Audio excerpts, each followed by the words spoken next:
अश्लील film case में गिरफ्तार राज कुंद्रा ने मुंबई हाईकोर्ट में अर्जी देकर अपनी गिरफ्तारी को अवैध बताया है और तुरंत रिहा करने की मांग की, जिस पर सुनवाई चल रही है। इस मामले में राज कुंद्रा और रियान थॉर्प की ओर से दलील पूरी हो चुकी है और आज सरकारी पक्ष अपनी दलील दे रहा है। आज सुनवाई के दौरान सरकार की ओर से कहा गया कि कुंद्रा के फोन, लैपटॉप से फाइलें, email, face time log, content और ब्राउजिंग हिस्ट्री रिट्रीव किया गया। ग्राहकों के नाम, चालान, वित्तीय लेन देन जैसे विवरण भी बरामद किए गए। सैंडबॉक्स से 51 अश्लील वीडियो बरामद किए गए। आरोपी रियान ने कुछ सबूत मिटाए भी हैं। सुनील सिंह है हमारे साथ इस बारे में ज्यादा बात करने के लिए। सुनील, पूरा अपडेट दें एक बार फिर से।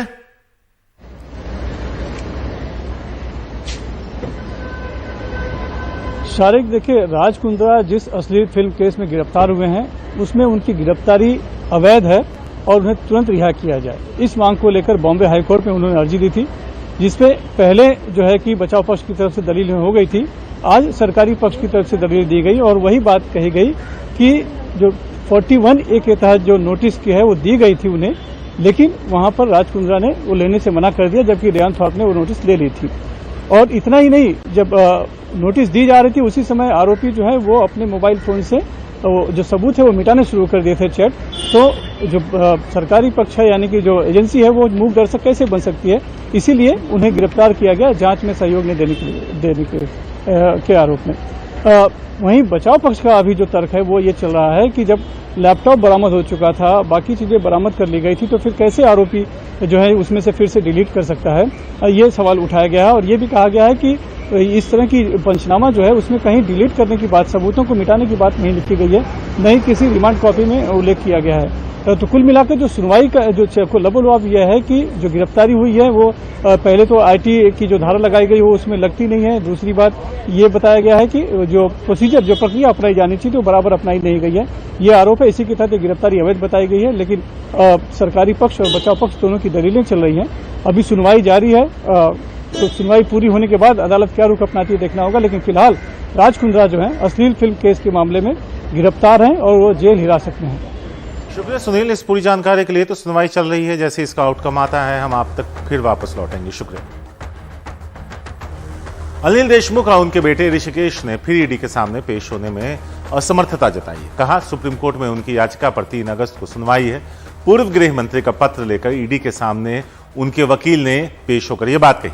वकील ने बताया कि अनिल देशमुख दिल्ली में है। देशमुख ने पत्र में लिखा कि जैसे ही 30 जुलाई को कोर्ट ने 3 अगस्त की तारीख दी, ईडी ने सोमवार को समन जारी कर दिया। वहीं उनके बेटे ने कहा, ईडी चाहे तो इलेक्ट्रॉनिक तरीके से पूछताछ कर सकती।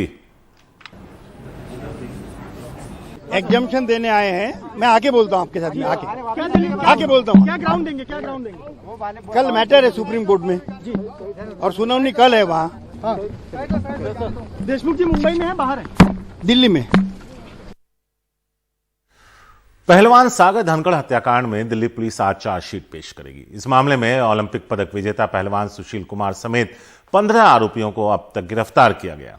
पिछले 3 महीने की जांच में साफ हुआ है कि यह मामला गैंगस्टर्स के बीच वर्चस्व की लड़ाई और संपत्ति विवाद से जुड़ा है। पुलिस हत्या की कोशिश, जानलेवा हमला कर चोट पहुंचाने, अपहरण, दंगा फैलाने, आपराधिक साजिश, आर्म्स एक्ट के समेत आईपीसी की 18 संगीन धाराओं में आरोप पत्र दाखिल करने वाली है।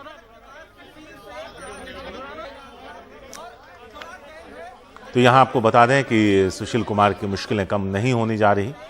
ओलंपिक पदक विजेता अब पुलिस की गिरफ्त में है। हत्या और दूसरे कई धाराओं के तहत उसे गिरफ्तार किया गया है और इस मामले में आज चार्जशीट दाखिल करेगी दिल्ली पुलिस।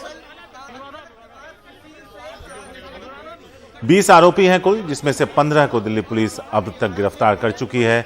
5 आरोपी अभी भी फरार हैं।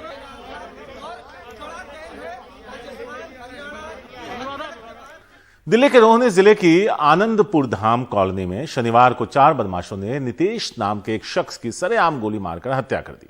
ताबड़तोड़ फायरिंग में नितेश को 10 गोलियां लगी। ये सारी वारदात सीसीटीवी कैमरे में कैद हो गई। पुलिस के मुताबिक यह हत्या कुख्यात गोगी और टिल्लू गैंग के बीच गैंगवार का नतीजा है, क्योंकि मृतक नितेश का भाई गोगी गैंग के गुर्गे प्रवेश का भाई है और टुल्लू गैंग के सदस्य पवन की प्रवेश ने 2020 में हत्या कर दी थी। पुलिस बता रही है जिसका बदला लेने के लिए ही प्रवेश के भाई नितेश की हत्या की गई। पुलिस इस हत्याकांड को गैंग वॉर मानकर केस दर्ज करने के बाद कई टीमें बनाकर जांच शुरू कर चुकी है।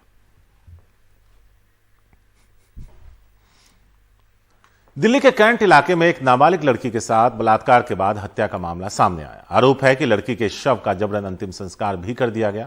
पुलिस ने इस मामले में एक पुजारी को हिरासत में लिया है। पुलिस के मुताबिक एक पीसीआर कॉल मिली थी जिसमें इस बारे में जानकारी दी। पुलिस के मुताबिक पीड़िता कल सुबह 5:30 बजे शमशान घाट के बाहर वाटर कूलर से पानी लेने गई थी। 6 बजे शमशान घाट के पुजारी और नाबालिग लड़की की मां को जानने वाले 2-3 लोगों ने उसे शमशान बुलाया और लड़की के शव को यह कहते हुए दिखाया कि वाटर कूलर से पानी पीने के दौरान उसे करंट लग गया। इन लोगों ने कहा कि पुलिस को बताने पर केस दर्ज होगा और अंतिम संस्कार करना ही बेहतर होगा। इसके बाद लड़की का अंतिम संस्कार कर दिया गया। बाद में लड़की के घर वालों ने हंगामा किया तो पुलिस को सूचना दी गई। तो लॉक कर रहे हैं तुम्हारे सामने। पश्चिम बंगाल की सिलीगुड़ी पुलिस ने संकेत शुभम नाम के एक शख्स को गिरफ्तार किया जिस पर बिहार में कटिहार के मेयर शिवराज पासवान की हत्या का आरोप है। पुलिस ने स्थानीय थाने में एक मामला दर्ज कर लिया है। आरोपी संकेत की ट्रांजिट रिमांड दे दी गई है जिसके बाद उसे 3 अगस्त को कोर्ट में पेश होना है।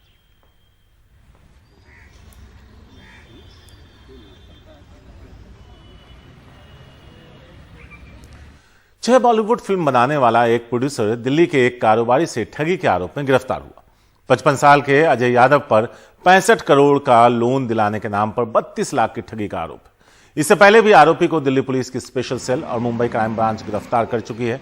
Ajay Yadav Serena private limited का डायरेक्टर है और ओवरटाइम, भड़ास, लव फिर भी सहित 6 फिल्में प्रोड्यूस कर चुका है। 2015 से अजय यादव फरार चल रहा था।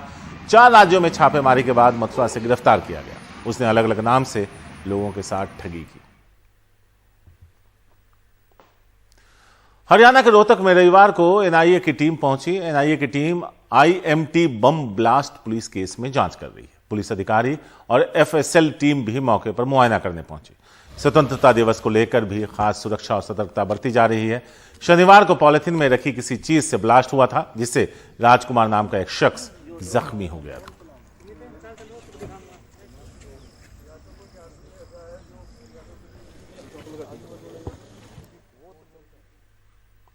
और अब क्राइम न्यूज रैप पर नजर। ओडिशा के बोलंगीर एसपी के सामने संबलपुर डीआईजी की मौजूदगी में माओवादी नेता आयथू कोरसा उर्फ सुरजन उर्फ अमित ने रविवार को सरेंडर कर दिया। उसने 7 बेहद खतरनाक अपराधों को अंजाम देने में अहम भूमिका निभाई थी।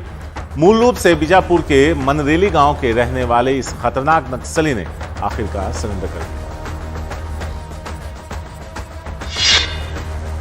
पश्चिम बंगाल के सिलीगुड़ी में तेंजिंग नोर्जे बस टर्मिनल के करीब जंक्शन ट्रैफिक गार्ड ऑफिस के पास एक संदिग्ध बैग पाया गया। प्रधान नगर पुलिस स्टेशन में मेट्रोपॉलिटन पुलिस को तत्काल इसकी सूचना दी गई। इसके बाद भारी पुलिस बल, सीआईडी और बम स्क्वाड ने वहीं पहुंचकर यह जगह खाली कराया और कंटेनर को डिफ्यूज किया। हालांकि इस चक्कर में 2 घंटे तक बस सेवा यहां बाधित रही।